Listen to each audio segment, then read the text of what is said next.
The following news flash is brought to you by the Lone Star Lowdown, providing your daily bulletins for the commodities market. Today in history, news updates, and the inside scoop into the tides of the alternative. Markets for Friday, April 15th, 2016 are currently trading with gold at $1,233.72 an ounce, silver $16.21 an ounce, Texas crude $40.36 a barrel, and Bitcoin is currently sitting at about 430 U.S. currency.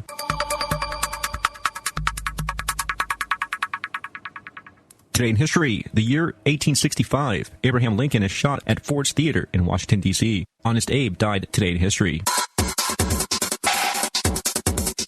In recent news, 22 Texas Republican district or county conventions passed resolutions calling for a vote on state secession in March. Though only 10 responded and actually validated the passage of such resolutions, an official count should be available from the Republican Party of Texas in early May. Last year, the Texas Nationalist Movement made headlines with a statewide tour of speaking events, seeking enough signatures to get secession on the GOP primary ballot. Daniel Miller, the group's president, said that they came close, but not close enough. However, as a result, recruited and trained a lot of volunteers from Amarillo to San Antonio. Supporters of an independent Texas promote such efforts because of federal overreach, corruption, and excessive spending, not to mention the reality of Texas being large and economically independent enough to actually go it alone. And though the Supreme Court ruled in 1869 that states do not have the right to secede, secessionists are pointing out that these rulings will have no binding once the state declares independence. Federalists are warning that the federal government will be obligated to use force against such a move, since it would be considered rebellion under federal regulation.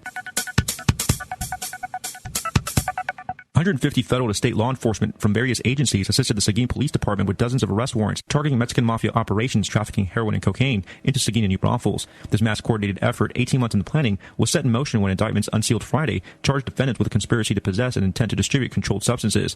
Authorities suspect those rounded up are responsible for distributing heroin, cocaine, and methamphetamine into Seguin and New Braunfels since 2010. The alleged leader of the mafia, lieutenant, is among the people arrested. Police say that these networks supply drugs from Austin to Houston and are believed to even have ties within the Texas prison system.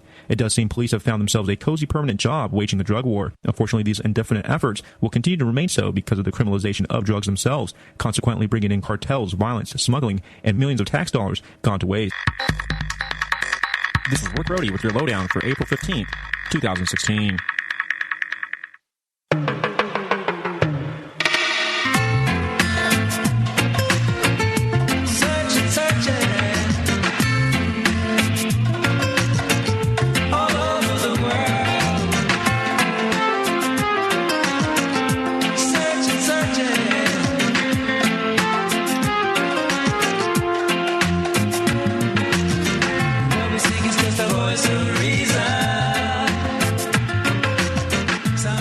Hey, all you schmohawks out there, you've tuned into the Voice of Reason radio show here on the Logos Radio Network and locally in Austin, Texas at 89.1 FM. This is the official show of the Libertarian Party of Texas and hosted by these two idiots right here, me being one of them. I'm Ben Farmer, and across from me is Nick Reed. I guess I'll claim that second position. I'm not sure if I should. Well, you claim whatever position you want to right now, Nick, but... Downward dog, okay. That sounds like yoga, and that sounds like something that should have been covered in the last 2 hours. On the last radio show that's on here. For those of you who don't know, tonight we have got some big things going on at Brave New Books down here at 1904 Guadalupe in Austin, Texas. It is the launch, the official launch of the radio studio that you are hearing this come out of. That's right. All of your favorite radio hosts that happen all day on Saturday, plus the dudes from the Crypto Show on Wednesday nights, will be here tonight at Brave New Books in Austin, Texas. It's something you don't want to miss. I also heard a rumor that Tatiana Moroz is going to be here. So it's not a rumor. Actually, I talked to her. She's totally going to be here. Okay. I was wondering where you heard that. So big things have been going on in the Libertarian Party of Texas over the last couple of months. But last week in particular, Mr. Nick Reed went to his first ever LP Texas State Convention. How did you like it, Nick? I thought it was fantastic. Wonderful commentary. Thank you for that flourishing. Well, I knew I'm really only going to answer that with a soundbite, and then I'm going to get into it in a lot more depth with the next question. So a lot of things happened. Last Friday night, that is, on April 8th, we had a presidential debate between Governor Gary Johnson, Mr. John McAfee, the legend John McAfee, Mr. Austin Peterson, Pastor Shauna Sterling, who I'd never had heard spoke before. My grammar's off there somehow. And Dr. Mark Feldman. Who was surprisingly hilarious. He was spectacular. Really spectacular. And I would play some sound clips, but we are going over FM radio, so I cannot play sound clips that Dr. Mark Feldman said. Okay. Nor can we print out. Definitely cannot. Yeah, actually. But he was awesome. Thinking back to it. It was awesome. Awesome. Profanity awesome. Yeah, and what we saw was the largest presidential debate that we're going to see throughout this cycle. The LP Texas brought in, at one point, I think we had 210 delegates. We sold over 270 tickets to that presidential debate. It was a 3-camera shoot. If you want to see it, you can actually go to Vimeo. I think if you just Google LP Texas presidential debate, you'll be able to pull up the link. It's well done. It's very professionally done. We literally sold out. I felt bad turning people away. It actually felt really bizarre because I was used to, just drawing people in, but turning people away was really kind of counterintuitive. Somehow you got stuck as the door guy that evening. Yeah, kind of a last minute call, but I didn't mind stepping up. It was a lot of fun. Shook a lot of hands. It was a lot of fun. So we have something kind of special for everyone today, and we have brought our fathers into the studio, Nick's dad and my dad. So I guess I want to introduce these gentlemen right now. Steve Farmer, say hello. Hello. That's my dad. Nick, you want to introduce your dad? John Reed, say hello. Hello. You're no stranger to a microphone, are you? Sometimes. My dad records music in a studio. Is it similar to this? Yes and no. I mean, this is more of a radio station as opposed to a music recording studio. But right. So this was same concept. Just an interesting concept that we came up with today, since most of our efforts, certainly this radio show, have been focused towards attracting millennials. We thought we'd bring in some non-millennials to add their view. And I don't think either one of these gentlemen know anything about what's going on in the Libertarian Party, but that doesn't really matter. We kind of wanted to get the opinions of people who are outside of the spectrum to see. I guess the main thing that I have noticed, and I'm wondering if non-political people, or at least less political people, have noticed, is doesn't it seem like the Republican Party is just kind of falling apart at this point? Kind of feeding on themselves, if you ask me. Yeah. But I guess the elite bunch is kind of self-proclaimed elite. I don't know. They're just kind of killing it. I think maybe what's happening is that a lot of people are now being brought into the fact that there is a ruling class. They are showing that controls the thing, and we are not part of that thing. Obviously, we're not in the club. We're not. It's a big club, and we ain't in it. And I think maybe this is something that me personally, I felt happened a couple of cycles. It's probably always been the case, but I feel like we might have seen that a couple of cycles ago, and it seems like that belief is now becoming more mainstream. It's becoming more obvious, perhaps. It's certainly rearing its ugly head in this election. As far as I can tell. So how do you guys feel about the forerunners of your presidential candidates from the two old parties? I'm asking because a lot of time I hear everybody use in the same sentence when they're talking about either one, the word joke and ridiculous. It's thrown around a lot. Do you guys hear that? I think we're going to end up having to vote for the best of two evils. Wow, did you hear that, Ben? That is something we talk about. Could not have been said better myself. All the time, is the lesser of two evils argument. When in fact there is going to be another option on the ballot. What is this? In all 50 states. The one place where you don't have to feel like you're voting for the lesser of two evils. You can in fact be voting for open markets, to free up markets, for fewer regulations, for more liberties. And that is going to be in the Libertarian Party. And whoever the candidate will be, we don't know yet. He will be on the ballot in all 50 states. He or she, we do have some females running as well, will be on the ballot in all 50 states. And so this is something that we deal with all the time, is the lesser of two evils, which I feel like most of us have done for most of our lives, is vote for the lesser of two evils. Correct. Dad, when was the last time you were excited about a presidential candidate? Like, that guy gets it. Oh, this is scary. Or is it every time? And then you're disappointed every time? No. Actually, I think the last time I was excited about one was probably Ross Perot. I thought you would say that. I remember both you and Mom being excited about Ross Perot.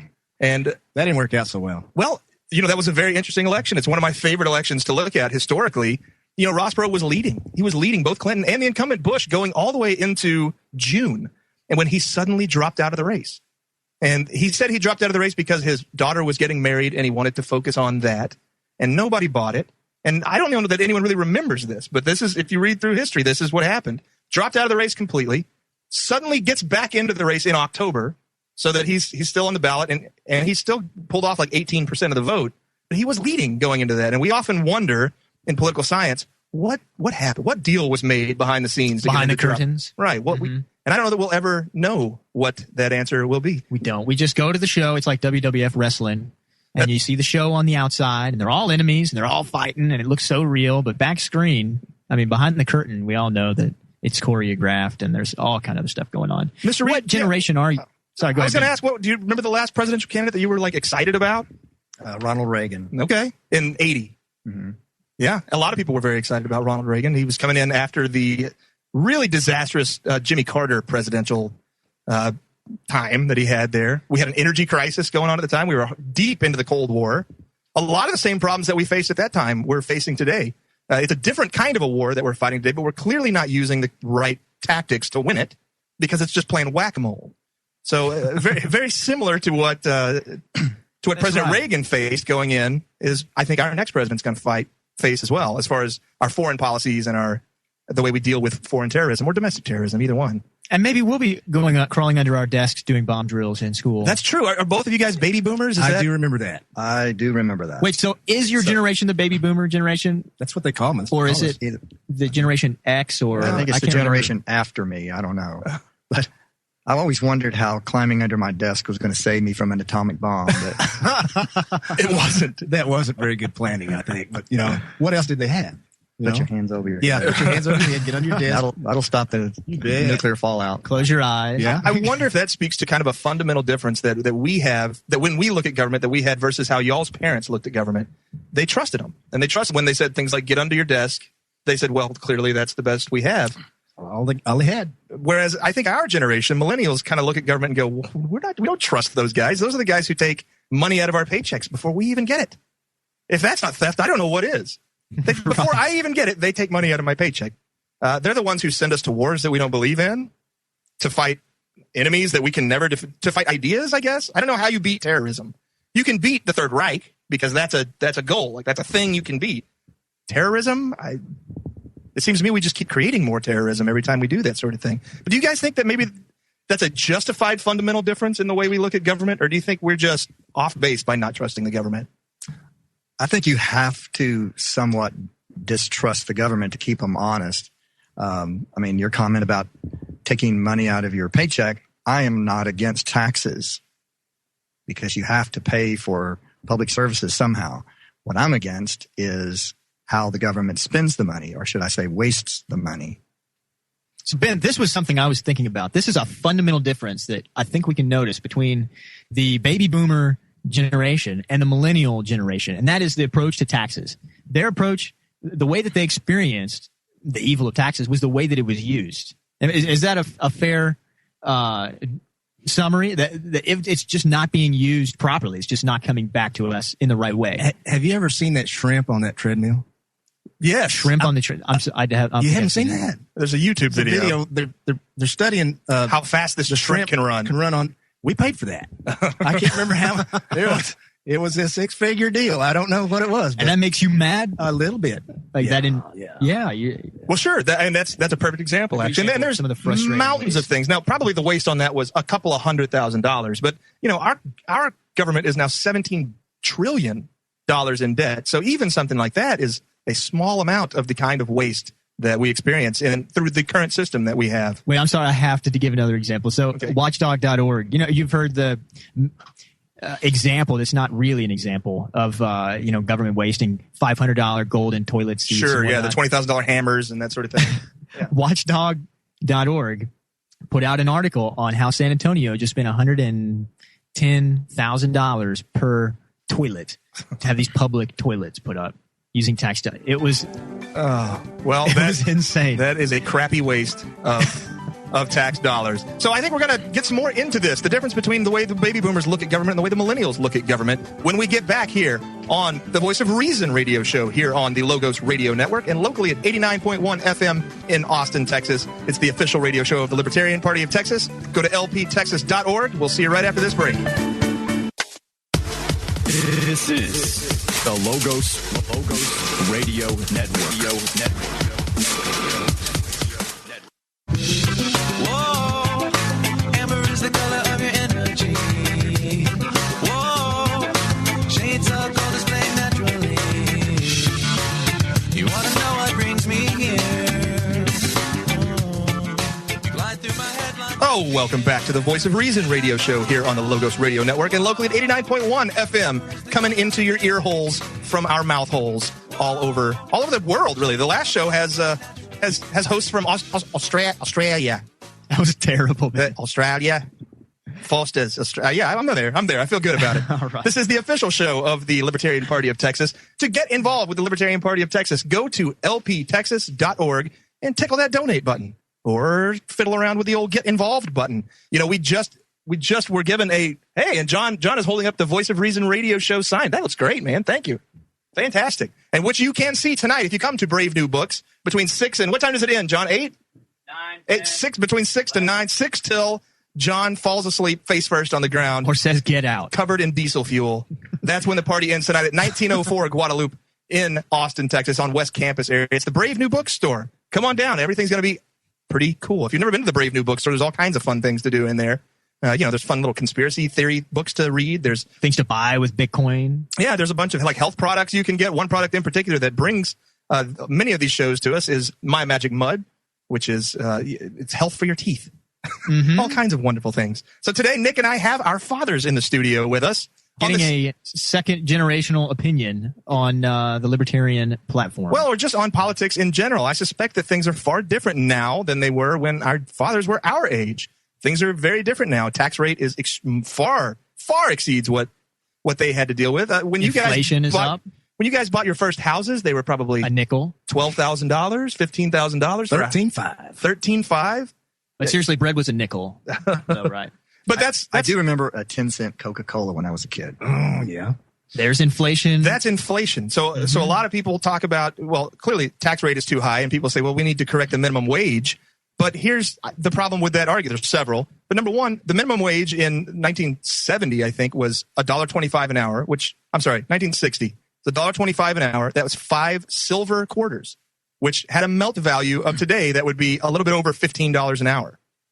So the problem is the money. The money is the problem. When we went to that fiat currency, the Fed can just print money left and right at an interest rate which can never be paid back because the interest owed doesn't exist in the market. Right. You would have to take out a loan to pay back the interest. At interest. So it can never be paid back. That's the entire point of the whole thing. It's the system that we live under. So we were kind of getting into the way that our generations view government in different ways. And I agree, and Mr. Reed was saying that he believes taxation should exist because we do need to pay for these services. It's just that government wastes money. And I think what our generation is starting to come around to is the idea that government will always waste the money. Perhaps there's another way to pay for these services that doesn't require them taking it from us by force. Yeah, there's totally a total distrust of taxation in general, which I wouldn't say is, that we're right and you're wrong. I would say more it's just we're different. We're different. I would agree with that. Our approach. I think ours, Nick, is the first generation throughout of all human history from 150,000 years ago who see our community as something different. Yes. All the way through human history, our communities were defined as the people around us, our families, our neighbors, our towns. That was our community. We also are probably the first generation to grow up with the internet, completely submerged in technology from the start. And so our communities are very different people. Almost none of us know who our next door neighbor is, but we have intimate relationships with people all over the world. And that is our community. Our community is no longer based around geography. And I think that contributes tremendously to our distrust of our government because all we see them as is an impediment. Well, you're living in a virtual world. We are. As opposed to a real world. That is also true. We do live a lot more. So I broke my phone today, and you would be surprised, my reaction, my gut instinct. At first, I was terrified. And then I felt so free. I couldn't even look at it if I tried. Mm-hmm. No matter how many times I pushed that power button, it just wouldn't come on. So what are you going to do about that? I don't know. I don't think I'm going to get another one. Oh, that's not true. You're going to be in there Monday morning, first thing, grabbing a phone. I've actually already been in the phone store. Yeah. You can't operate today without one. Otherwise, yeah, that's pretty true. I had to call my dad here from the office phone to see where he was. Are you telling me that they still have landlines? Yes. And I know that's an ancient technology. And you still remember phone numbers? Yeah, that's what's amazing. Me. Yeah. Actually, so because of this technology problem or environment that us millennials live in, my memory has completely gone. I don't need it. I've deleted everybody's phone. I mean, all contacts from my phone that are people close to me that I call often enough to remember their number, and I just remember your number. So you are not saved in my phone. Huh. Interesting. And this is how I keep my memory. Huh. It's the only way. But see, why would you do that? You don't need your memory. You can outsource your memory to a device. Let me tell you why. You can use your thinking, your processing to come up with other thoughts that you may have never had instead of wasting it on memory. You know, Einstein didn't remember his own phone That's number. exactly right. He didn't. He said, I know exactly where to find it. Why do I need to remember it? I can open a phone book and Well, find he was it. a savant, but Well, probably your didn't have to generation, drive and things like that. your generation can no longer spell either with autocorrect. That is Well, unfortunately true. That is unfortunate too. And in fact, I didn't realize how many of my friends were really terrible spellers until texting came about. And then it was like, well, I can't even hang out with you guys anymore. If I see someone say "your" in the wrong context again, I can't say anything because it's going to happen today. I promise. Like when you keep correcting me on what kind of secede I was meaning that's to right. refer to. Yeah. So we had Secessionists. and we had a who show want to about secede. secessionist movements, and every email he was sending out said "succeed," and I was like, Nick, it's secede. I don't know where my autocorrect was, so I'll blame it on autocorrect. I don't know where Google was. I actually kind of feel nervous when I pick up a pen now if I know someone's going to read what I'm going to write by hand. So I'll tell you why we need. Okay, anyway, we'll get off memory. We don't have to keep talking about how bad my memory I is. kind of want to get what you guys think is our country going in the right direction or the wrong direction? How do you feel about that? It's definitely going in the wrong direction definitely going in the What wrong way? direction. in every way. And there's no right or wrong here. We want to hear from your perspective and your generation. What are the biggest problems that you see we face as a country if we can think of ourselves that way? Well, I mean, there's so many. Where to start? Where do you start? I mean, It's interesting. the government is starting from a very early age in school, indoctrinating children to be dependent upon government. Instead of becoming producers, they're teaching them to become dependents. And when everything is handed to you free, why do you even go to work? Mm-hmm. That's a really good point. We have a third of the country right now that participates in one of our 15 food programs. That's one of your basic necessities you need for survival that you depend on the government to get. And that's just one example. You know, Dad, we should hang out. I feel like I don't know you enough. Yeah, that's something we talk about all the time is that the government doesn't want to create producers. They want to create people who are dependent on them so that they can continue to tell people that you need me in order to survive. You need me to be able to expand my power in order for you to survive and thrive. And that's kind of what we're seeing now in the Bernie Sanders movement is, hey, I know you're all just surviving now, but if you elect me, I'll help you to thrive. Free everything. I mean, free ponies. To me, when you listen to the Bernie Sanders concept of getting votes, he is appealing to the students and saying, vote for me, college is free. Mm-hmm. And so what's a college student going to do? They don't really care about international politics and building roads and lowering the national debt. It's all about today, now, the me generation. Mm-hmm. And so if someone says, hey, vote for me and you get a free college, well, yeah, I'll do that. And that's something I want to talk about in the next segment is the me generation, because it is a stereotype that we fight all the time in this libertarian movement because we feel like we are the opposite. We are in favor of capitalism and doing things ourselves and business ownership. And that's something we're going to pick up in the next segment here on the Voice of Reason radio show here on the Logos Radio Network and 89.1 FM here locally in Austin, Texas. We'll see you right after this short commercial break. Are you one of the millions of Americans affected by a chronic lung disease like emphysema or asthma? Your next round of therapy could involve musical toe-tapping fun. I'm Dr. Catherine Albrecht, and I'll be back in a moment to tell you how. Privacy is under attack. When you give up data about yourself, you'll never get it back again. And once your privacy is gone, you'll find your freedoms will start to vanish too. So protect your rights, say no to surveillance, and keep your information to yourself. Privacy, it's worth hanging on to. This public service announcement is brought to you by StartPage.com, the private search engine alternative to Google, Yahoo, and Bing. Start over with StartPage.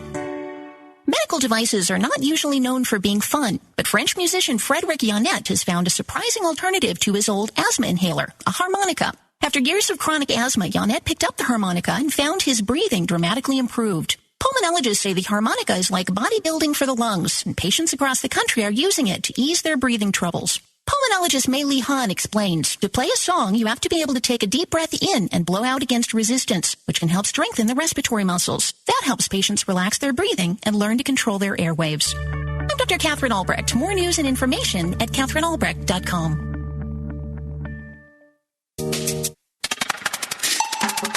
You're listening to the Logos Radio Network at LogosRadioNetwork.com.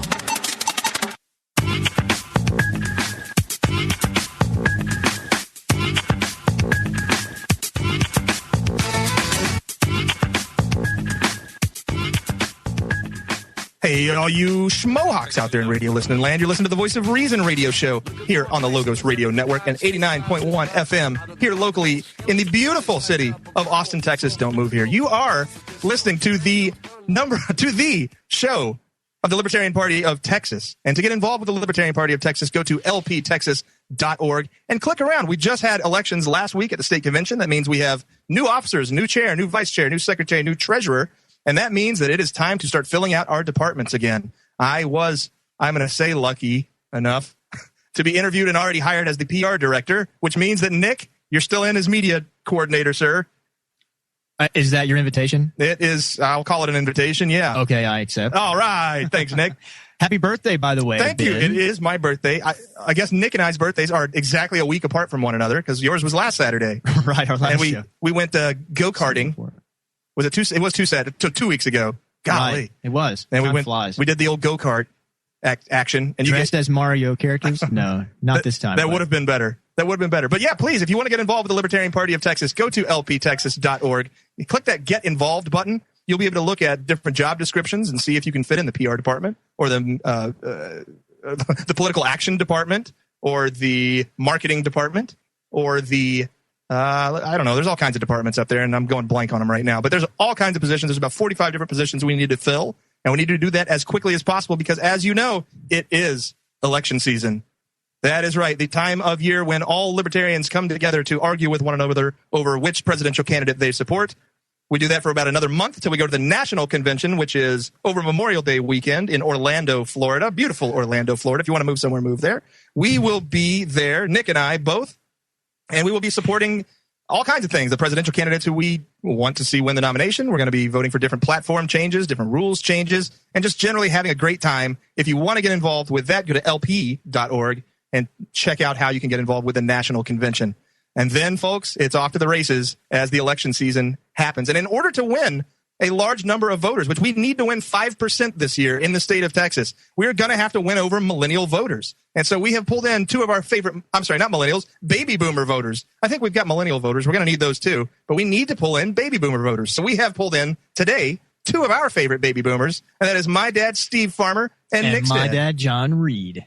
And what we were talking about right before we went to the break, Mr. Reed was saying that he thinks our country's going in the wrong direction for the reasons that government gets control of our children at such a young age, and they teach them to be dependent on the government. And that's something we talk about all the time in the Libertarian Party, is to not put your kids in government schools, to homeschool, to unschool, to go to private schools if you can all afford it. Heck, Ron Paul built his own homeschool, unschool curriculum that libertarians can use. That's right, and there's all kinds of curriculum that you can search online. And in fact, John Bush, who's raising children right now, might be a great person to talk to if he's in the room. You want to talk about homeschooling and unschooling? All right. And Nick, you were homeschooled. I was a little bit. That's probably why I'm probably about 10% free. No wonder he's so brilliant, Nick. Go ahead, John. Hey, can you hear me? I don't know. No. I don't know which channel you're on. Can I borrow your mic? Hey, here I am. Welcome. So, John, you love school, don't you? School? Public school? I love education. What are you going to do? Very clever distinction. Your children aren't quite school age yet, but you guys are already teaching them, right? Every day is a learning opportunity. So when your kids get to be school age, what are your plans for them? Well, we want to take their lead. My children are 4 and 3 right now, and our plan is to unschool them, which is a type of homeschooling that is also known as life-led learning, whereby the role of the parents is to facilitate the interests of the child. So, for example, my daughter is way into dance. So we bought her dance classes. We take her to dance. We watch dancing videos on YouTube. She dances her little heart out. My son's into trains. We take him to train museums. He plays with his toy trains all the time. And we do a lot of play. We do gardening. They're learning about the life cycle. They're seeing life and death and the animals that are out at the campground we're staying at currently. And we really just want to empower them to live their dreams. And, of course, the reading and stuff and all the arithmetic and the skills like that, I believe, just come naturally in throughout life. So not come naturally in the sense that your kids are just going to up and learn it, but as they're interested in, I don't know, maybe dinosaurs, and you want to teach them about the different sizes of dinosaurs, that's when you start teaching them about math. Is how you can add things and subtract things and then multiply things. Yeah, and they help with cooking and stuff. You can talk about cups and quarters, learn fractions that way. And then they're naturally wanting to read books about their interests. So we're reading them books about dancing and fun stuff. And my daughter does great at writing her name and learning alphabet and stuff like that. And I think when children are put into public schools and all of the same age group is in the same class, there's a lot of expectations that they have to keep up. Well, we're all unique individuals, and some people learn at a different rate. Some people aren't ready to learn to read at a certain time. And a lot of parents, I think, start feeling insecure if their child is behind because they're comparing them to this system that, frankly, is completely unnatural for all the same age of people to be put together in the same classroom and spend all day there. I bet it's great for creating a herd group think mentality, though. Yeah, it's probably good at taking away individuality and kind of encouraging people to be the same and to ask permission to do things like go to the bathroom and all that stuff. I just go wherever I'm sitting. That's what I learned. All right, well, remind me to change the chair out over there. But John, thanks. Just go, man. Just go, man. Exactly. So, Cool. Nick, I actually did not know this about you, that you were homeschooled, and I was private schooled. I was homeschooled, private schooled a little bit. My dad could tell you more than I could. My memory's so bad. I told you. That was a bad joke. But it was predicating you to go ahead and say something about it. No, we thought that education was so important, for you to get ahead in life that we had you registered for preschool 2 years before you were born. Really? Yes. Was there a waiting line? Yeah. Yes. What was I going to learn? Well, to get in, you had to make an endowment. You guys really had like a romantic date planned out, like a year and a half advance. Absolutely. Yeah. Well, what's your birthday? April 2nd. So I don't know. Yeah. So you need to learn math. So the 4th of July was a lot of fun at the Reed household. So Dad, that's a good point. When y'all got me and my sister into private school at the same time? Yes. Well, but we were in Montessori before that. Yes. Well, I don't know. What was the thought process behind those decisions? Basically, we just wanted to give you the best start we could do it. We could do. And you didn't think that public school government would do it? That was probably the opinion that was going around at that point in time, and I tend to agree with it. Mm-hmm. So wouldn't it have been better had you guys not also had to have paid for the public school since you weren't using them? And that, to us, is maybe the difference between the baby boomers and millennials, is we like having the freedom of choice to say, that's a terrible option. I'm going to go do something else, and I don't want to have to pay for that option. And that, to us, is the reason we say taxation is theft, because they have removed that choice from you. You have to pay for it, whether or not you want to or need to or even think it's terrible. You can't fire the public school system. Yeah, but the problem is it turns into public school versus private school is the difference between the haves and the have-nots. The people who can afford it get out, go to private school. Those who can't afford it get stuck into public schools, which do not have as good an education platform. It's just like that right now. That is a big problem that we have. They also don't manage their money as well. It's actually cheaper. It costs less money to privately educate a student than it does to publicly educate a student. Because of the government waste? Because of the government waste. $500 Right. toilet seats? We also know that when it comes to education, money's not the answer. The state that has the best education in the country is Utah, and they spend the second least amount on their students than any other state. We've known for at least 20 years what the solution is to better educating the children, and that is parental involvement. We know that's the case. let me say this about that. Yeah. I think probably the homeschooled kids certainly have a better school lunch menu. There's no doubt. And even at all the schools I went to, I always had a packed lunch for me. Yes. And you guys were at all of the things that I always did too. And my sister, and I had grandparents at all the things that I did. Yes. We've only got 30 seconds left in this, but I think we're starting to form around some sort of a consensus here. So I want to get back into how can we get the boomers to vote Libertarian during this election in the next segment. You guys are listening to the Voice of Reason radio show here on the Logos Radio Network and locally at 89.1 FM in lovely Austin, Texas. Don't move here. But go to lptexas.org to familiarize yourself and play around on that website. See you in a couple minutes. Welcome, this is a farmhouse. We have cluster flies and lights, and this time of year is bad. We are so very sorry. There is little we can do but swat them. Hey, welcome back, you schmohawks out there in radio listening land. You're listening to the Voice of Reason radio show on the Logos Radio Network and 89.1 FM here locally in Austin, Texas. We are the official radio show of the Libertarian Party of Texas. And an interesting conversation just popped up over the break. I wonder if we can try to recreate that question. Mr. Reed was asking about something we hear all the time, actually, is the wasted vote theory. Can you expand on that? Well, basically in today's system of politics. We're a two-party system, like it or not. And my question to you was, if you try to attract voters to the Libertarian Party or an independent or whatever party it may be, if the probability of that independent or libertarian actually being elected is so small or minuscule, then it's basically wasting that vote when it could have gone to one of the lesser of two evils. Exactly. Well, I have 3 points, and we do hear this all the time, and you're exactly right to point this out. So 3 points. Number one is that incorrectly assumes that those old parties own your vote. When they don't, that vote belongs to you. And as long as you're using it to vote for those old parties, your voice is not truly being heard because you're not voting for who you truly want. Number two, we do have a two-party system, but remember, the GOP itself was a third party at one point. And it took enough people saying, you know what, we're done with these wigs. We're going over to this Republican Party that's been around and not really functioning for 20 years or not winning elections. And that's what happened to start the GOP. And number three, I've completely forgotten at this point. Oh, I'll give you a number. All right, go ahead, Nick. Number three is your criticism of the educational system is exactly why we have this two-party system problem. And they're the same party. They do the exact same things.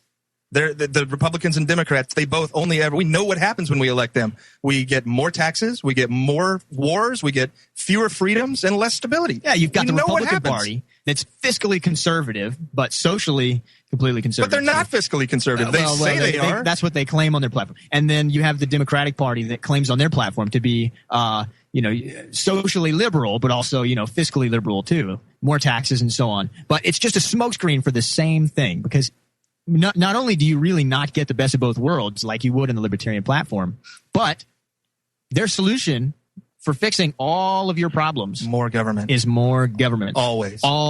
Both Whether it's fixing it this way through government or fixing it that way through government, it's all top-down solutions. And the only way, and people think like this from school, they think, not what questions do I have? What am I interested in? But what answers are going to be on the test that authority's going to put on there? And that's how we think today. How are you going to change the world? What would you like to see change? How would you like to do it? Oh, well, we think that the president should do this. We think that the Congress should stop that. The FDA this. It's all top down. And the only way that you can solve problems from your position in a top-down thinking society is to pay your taxes and keep voting. Send your prayers up the voting poll. And that's very disempowering. And we will not see a change in the corruption of our electoral system until people can escape from this group think. And I have a nice little quiz, actually, that I'd like to ask you guys here. So yes or no questions. But this quiz, we should title, Are You in an Abusive Relationship with Your Government? And I just want to get your opinion, first off. Do you think that we have a healthy relationship with government? It's not looking that way right now. So that's a no. All right, that's a no. I'll write down. No. Oh, yeah, that's right. Okay, we have two no's. All right. Well, we don't really need to take this quiz. Should we take this quiz anyway? We're there 10 now. questions. We're already in now. Yes or no? Does your government constantly check up on you and want to know where you are, who you're with, and what you're doing at all times? This would be a Snowden question. I would have to say probably, but it's no different than companies. So we have an abusive relationship in companies too. All right. I have no idea what to answer on that one. Does your government want to check up on you, know where you are, and what you're doing at all times? Sure. Well, that's what the internet does. Yes. It watches you, where you go, what you're doing, and all that information is compiled, put into a list, and sold. Mm-hmm. Yes. Mm-hmm. The mass aggregation and monetization of your personal information by companies and governments. Just like all these people up and down Congress that want to ask you a question and they're just generating email lists so they can sell it. That's very true. Solution to that, by the way, is a service called Blur offered by abean.com. Or one called Sudo as well. Right, for the iPhone. Mm-hmm. Okay, question number 2. Would you feel anxious? Number 3. Is it? Okay. Would you feel anxious or afraid if you were to try and leave or end your relationship with government? Yes. All right. I don't know how to answer that. All right. At least not on the air. Number 3, do you feel anxious or afraid to openly disagree with your government or the things it does? No. No. Okay. That's good. Do you need your government's permission to drive to the store, get a job, catch a fish, or leave the country? Yes. Mm-hmm. I think we do. Does your government have ultimate control of your finances and property? No. Interesting. probably Didn't you say just have an they have intimate control domain over- battle with? Well, I mean, there are a situation of taxes, There you go. but there are taxes on everything. So is or is not taxes ultimate control of your finances? Have you put no? I'll put no. It's not an ultimate control. It's a control over a portion of it. All right. I think if you don't pay the taxes, Again, it goes back to the comment before about I am not opposed to taxes. I'm opposed to tax rates and then what the money is used for, which I have no control over. which you have no control over. And if you were to refuse to pay those taxes, what might happen? They'll take your stuff. Bad thing. Yeah. You can't have a society where if the law is you pay taxes, pay to Caesar what belongs to Caesar, then if some people say yes and some people say no, then it won't happen. Well, and yet up until 1913, we had no income tax in this country. Let's keep going. Or roads. We did have roads.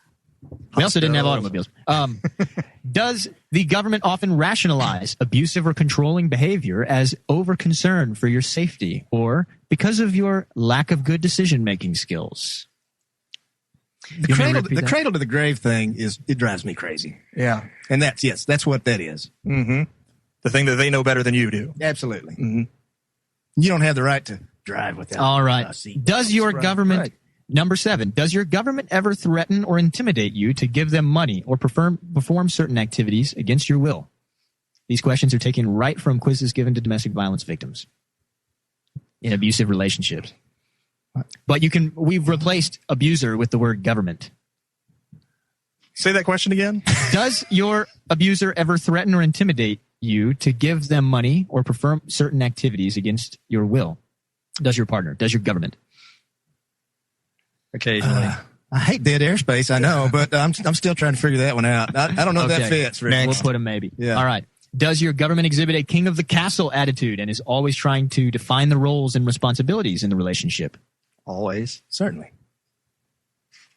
All right. Does your government act like its needs and wishes are superior to yours? Or is your government dismissive, minimizing when you bring up your concerns?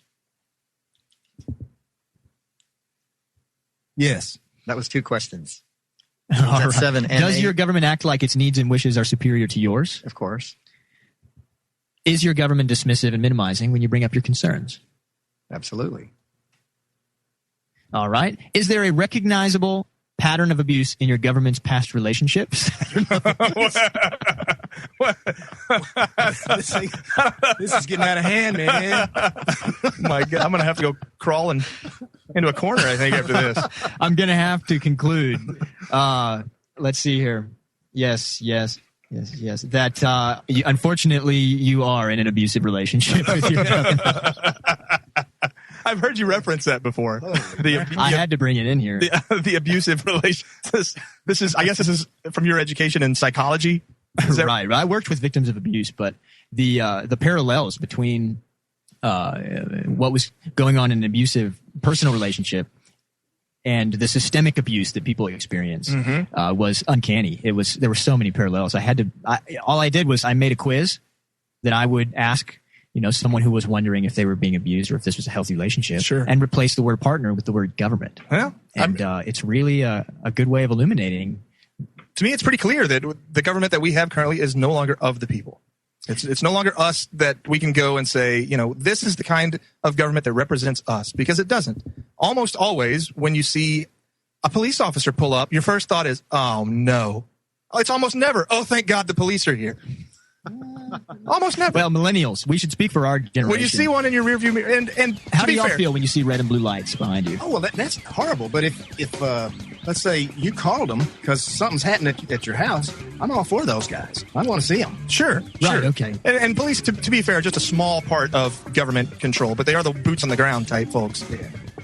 So I think that it illustrates something very interesting, though, is that even when I was hearing those questions and going, well, maybe not, then I started thinking, wait, is that how an abused spouse would answer that, though? Would try to justify Now it? we're getting into Would try to that. justify that behavior and go, no, but there's a reason they do it that way, because I am stupid, or I do need to be overseen, and I don't think we do. I think we are free people. That's the entire concept of this country, was that we are free people, free to make our own mistakes if we want to, and free to build big, awesome things.